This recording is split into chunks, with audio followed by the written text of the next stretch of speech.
if you imagine forward, during the midst of the next campaign or the one that follows, a political party has been hacked.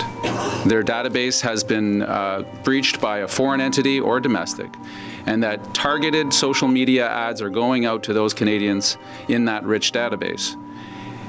A protocol committee made up of people who were hired by the last government then releases that information, moving the needle of the election potentially one way or another. The Chief Electoral Officer must be involved because they're the ones whose primary and only job is to ensure that our elections are safe.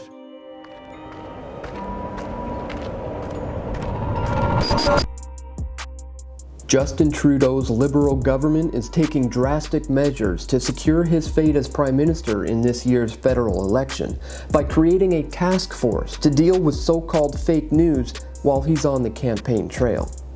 The Trudeau government announced the Critical Election Incident Protocol on Wednesday as part of a series of new measures aimed at ensuring a so-called fair election on October 21st, free from malign foreign interference.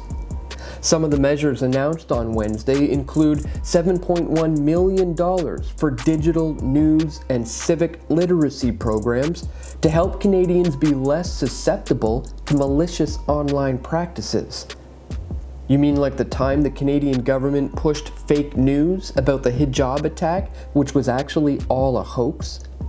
This story went viral, involving a young Muslim girl who was allegedly attacked while walking to school, and it turned out to be untrue and completely made up. Canadian politicians were swift to respond, condemning acts of hatred and Islamophobia, but the reality was, this was all fake news. It was the government who was actively producing propaganda designed to manipulate the minds of the masses. Other measures include the creation of a task force on security and intelligence threats to elections, or SITE, composed of representatives of the Communications Security Establishment, the Canadian Security Intelligence Service, the RCMP, and Global Affairs Canada. The task force aims to prevent covert, clandestine, or criminal activities from interfering in the electoral process, and the creation of a unit within Global Affairs devoted to coordinating a rapid response by Canada and its G7 partners when it comes to identifying, preventing, and responding to threats to democracies.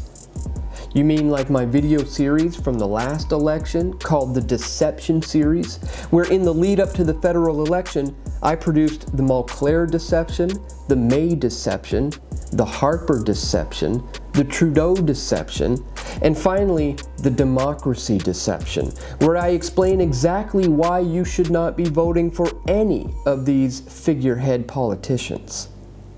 And let's not forget that Trudeau announced a $600 million bailout for the failing media companies who will do everything they can to ensure a win for Trudeau in October of 2019.